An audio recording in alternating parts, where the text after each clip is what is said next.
সবাইকে আমন্ত্রণ জানাচ্ছি বিডি লাইভ 24 নিউজে। আপনাদের সাথে আছি আমি ফারজানা আক্তার অধরা। সীতাকুণ্ডে সাংবাদিকদের সাথে মতবিনিময় করেছেন গণ অধিকার পরিষদের মনোনীত প্রার্থী মাইনুল ইসলাম রুবেল। এতক্ষণ শুনছিলেন শিরোনাম, বিস্তারিত দেখুন সীতাকুণ্ড প্রতিনিধি টুটুল আহমেদের তথ্যচিত্রে। আসন্ন ত্রয়োদশ জাতীয় সংসদ নির্বাচনকে ঘিরে চট্টগ্রাম ৪ সীতাকুণ্ড আকবর শাহ পাহাড়তলী আংশিক আছেন গণ অধিকার পরিষদের মনোনীত প্রার্থী মইনুল ইসলাম রুবেল। সীতাকুণ্ডে কর্মরত সাংবাদিকদের সাথে ১৯ ডিসেম্বর ২০২৫ সন্ধ্যায় স্থানীয় একটি রেস্টুরেন্টে মতবিনিময় করেছেন। সাংবাদিকদের সাথে মতবিনিময়কালে আনুষ্ঠানিকভাবে তিনি সীতাকুণ্ডকে নিয়ে তার লিখিত পরিকল্পনা উপস্থাপন করেন। মাইনুল বলেন, সীতাকুণ্ড একটি পাহাড় সমুদ্রে বেষ্টিত প্রকৃতির এক নৈসর্গিক ভূমি। দীর্ঘদিন ধরে সীতাকুণ্ডের মানুষ মৌলিক উন্নয়ন থেকে বঞ্চিত। পাহাড়, সমুদ্র, বেড়িবাঁধ, পর্যটন, শিক্ষা ও যোগাযোগ ব্যবস্থার সামগ্রিক উন্নয়ন, সন্ত্রাস, দুর্নীতি, মাদকমুক্ত আধুনিক সীতাকুণ্ড গড়ার প্রত্যয়ে আমি প্রার্থী হয়েছি। তিনি আরও বলেন, সাংবাদিকরা জাতির বিবেক, সমাজের দর্পণ। আপনাদের লিখনের মাধ্যমে আমরা ইতিবাচক পরিকল্পনাগুলো জনগণের দোরগোড়ায় পৌঁছে দিবেন, এটাই আমার প্রত্যাশা। সীতাকুণ্ডবাসীর অর্থ সামাজিক উন্নয়ন, যুবকদের কর্মসংস্থান ও দক্ষতা বৃদ্ধি, শিক্ষা, চিকিৎসা ও যোগাযোগ ব্যবস্থার অভূতপূর্ণ উন্নয়ন, দুর্নীতির বিরুদ্ধে জিরো টলারেন্স নীতি, স্বচ্ছ ও জবাবদিহিমূলক এবং শক্তিশালী প্রশাসন প্রতিষ্ঠা হবে আমার লক্ষ্য। প্রশ্ন উত্তর পর্বে সাংবাদিকদের বিভিন্ন প্রশ্নের সন্তোষজনক উত্তর দেন ট্রাক মার্কার প্রার্থী মাইনুল ইসলাম এবং তিনি আগামী জাতীয় নির্বাচনকে সীতাকুণ্ডের সর্বস্তরের জনগণের সমর্থন প্রত্যাশা করেন। উল্লেখ্য, মাইনুল ইসলাম রুবেল সীতাকুণ্ড উপজেলার ১ নং সৈয়দপুর ইউনিয়নের ১ নং ওয়ার্ড উত্তর বগাচত্বর গ্রামের বাসিন্দা। পেশায় তিনি সাউথ কোরিয়ার কোম্পানিতে অ্যাডমিন ডিপার্টমেন্টে কর্মরত। চট্টগ্রাম সরকারি হাজী মাহমুদ মহসিন কলেজ থেকে তিনি ব্যবস্থাপনায় বিবিএ ও এমবিএ সম্পূর্ণ করেছেন।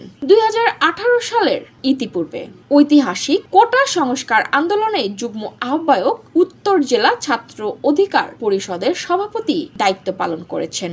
বর্তমানে গণ অধিকার চট্টগ্রাম উত্তর জেলার যুগ্ম সাধারণ সম্পাদক হিসেবে দায়িত্বে আছেন।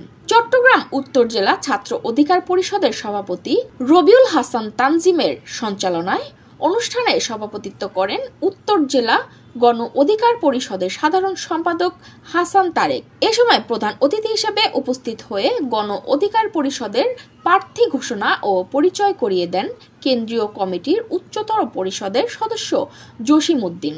এ সময় প্রধান অতিথির বক্তব্যে জসিম উদ্দিন বলেন, আগামীর বাংলাদেশ তারুণ্যের বাংলাদেশ। গণমানুষের অধিকার প্রতিষ্ঠা সংগ্রামে ইতিমধ্যেই ভিপি নূরের নেতৃত্বে তরুণরা আস্থাভাজন হয়ে উঠেছেন।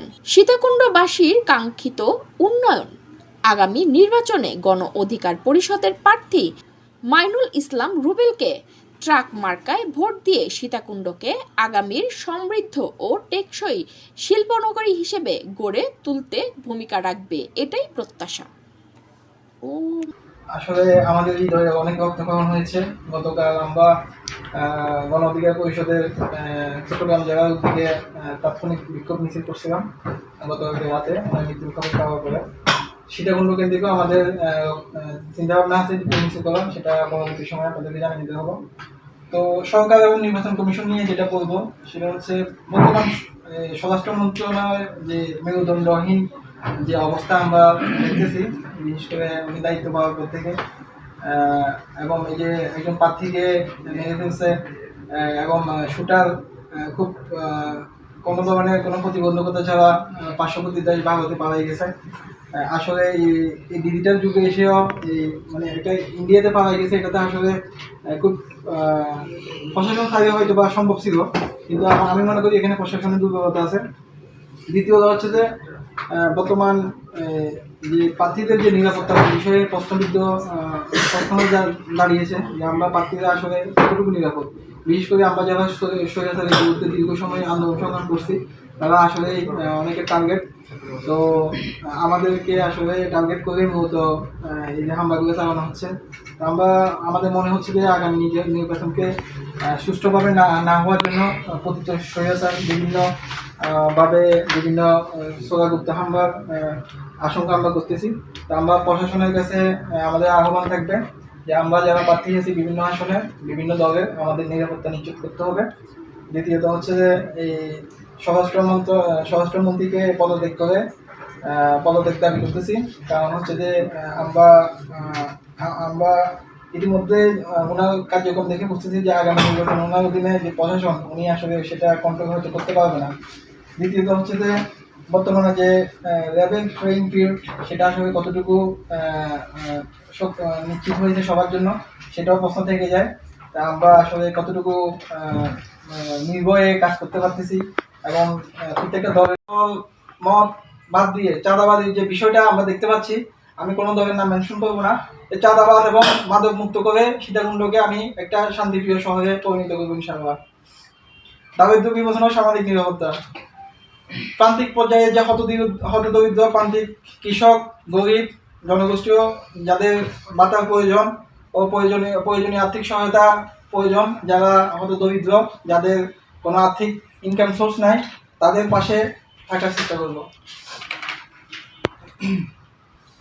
স্থানীয় সরকার শক্তিশালীকরণ ও জনগণের হয়রানি বন্ধ। আমরা দেখি যে একটা ইউনিয়ন পরিষদে একজন সাধারণ মানুষকে কিভাবে হয়রানি শিকার হতে হয়। সাধারণ একটা 50 টাকা 100 টাকার জিনিস 200-500 টাকা খরচ করতে হয়, তাদেরকে অনেক হয়রানি করে মানসিকভাবে এবং আর্থিকভাবে।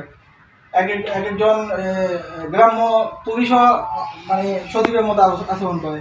তো সেখানে দেখা যায় যে জনগণ অনেক বেশি হয়রানি হয়, তাদেরকে বিভিন্ন ধরনের আর্থিক এবং অনেক বেশি মানসিকভাবে হয়রানি করা হয়। অতিরিক্ত টাকা আদায় সহ এই বিষয়গুলো স্থানীয় সরকারকে শক্তিশালী করতে আমি যদি এখানে জনপ্রতিনিধি নির্বাচিত হয়, আমি এই বিষয়গুলো বন্ধ করব ইনশাআল্লাহ।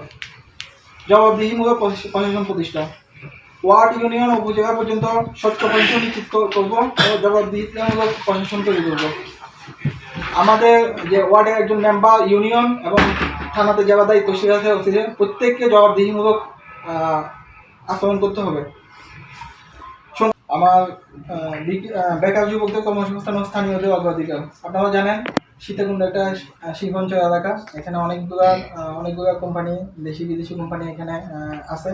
তো সেখানে আমাদের সীতাকুণ্ডের জন্য, সীতাকুণ্ডের বাসীদের জন্য আলাদা কোনো অগ্রাধিকার আমরা দেখছি না, যেখানে বিভিন্ন জেলার লোক এখানে চাকরি করে। আপনারা দেখেন পটিয়া সহ বিভিন্ন জায়গায় কিন্তু ওখানকার স্থানীয় লোকদের বিভিন্ন স্থানীয় শিল্পগুলোতে আলাদা একটা সুযোগ সুবিধা দেওয়া হয়। আমাদের সীতাকুণ্ডের মানুষ এটা থেকে বঞ্চিত। আমি সীতাকুণ্ডের মানুষকে আলাদাভাবে এটাতে প্রায়োরিটি দেওয়ার জন্য কাজ করবো ইনশাআল্লাহ। স্বাস্থ্যসেবা মান উন্নয়ন নিয়ে যদি বলি, উপজেলা স্বাস্থ্য কমপ্লেক্স ও হাসপাতাল আধুনিকায়ন করা, স্বাস্থ্যসেবা সহজলভ্য এবং প্রতিটা ইউনিয়নে শিশু ও মাতৃসেবা ক্লিনিক স্থাপন এবং 50 শয্যা বিশিষ্ট হাসপাতাল নির্মাণের উদ্যোগ নেব। শিক্ষা প্রতিষ্ঠান নির্মাণ ও মানোন্নয়ন বৃদ্ধি। আপনারা জানেন আমাদের সীতাকুণ্ড থানার খুব নিকটে আমাদের যে সীতাকুণ্ড ডিগ্রি কলেজ আছে, সেটা আমরা বিগত সময়ে দেখেছি সেখানে শিক্ষার সুষ্ঠু পরিবেশ অথবা শিক্ষার মান নিয়ে অনেক প্রশ্নবিদ্ধ এবং বিভিন্ন রেজাল্টও তুলনামূলক পার্শ্ববর্তী কলেজগুলো থেকে খারাপ। আমি এখানে শিক্ষার মান উন্নয়নে এবং যে শিক্ষক সভ্যতা, পাশাপাশি সীতাকুণ্ডের ভিতরে যে সরকারি বেসরকারি কলেজগুলো আছে সেখানে আমি শিক্ষার মান এবং সুষ্ঠু পরিবেশ এবং শিক্ষক সভ্যতা সহ প্রয়োজনীয় পদক্ষেপ গ্রহণ করবো এবং শিক্ষার মান বৃদ্ধিতে কাজ করবো। আমি আমার বক্তব্যের শুরুতেই নতুন বাংলাদেশ বিনির্মাণের অন্যতম অগ্রনায়ক মহাবিপ্লবী ওসমান হাদি ভাইয়ের আত্মার মাগফিরাত কামনা করছি এবং সমাজের রাষ্ট্রের তৃতীয় চক্ষুস্থ সাংবাদিক বন্ধুগণ এবং আমার সহযোদ্ধাদের প্রতি আজকে অনুষ্ঠানে আসার জন্য, আমাদেরকে সময় দেওয়ার জন্য সশ্রদ্ধ সালাম এবং কৃতজ্ঞতা প্রকাশ করছি। আমরা আশা করেছিলাম 24 বিপ্লবের পরে আমরা একটা নতুন বাংলাদেশ পাবো। সেই জন্য আমরা একটা ইন্টারিম গভর্নমেন্ট গঠন করেছিলাম, যেখানে আমাদের ছাত্রদেরও প্রতিনিধি ছিল এবং সমাজের বিভিন্ন স্তরের প্রতিনিধি ছিল। তাদের কাছ থেকে আমাদের আশা ছিল তারা জুলাইয়ের যে আকাঙ্ক্ষা, সেই আকাঙ্ক্ষা বাস্তবায়নে কাজ করবে এবং জুলাইয়ে যারা নেতৃত্ব দিয়েছিল তাদের নিরাপত্তা নিশ্চিত করবে এবং আইনের শাসন প্রতিষ্ঠার ক্ষেত্রে কাজ করবে।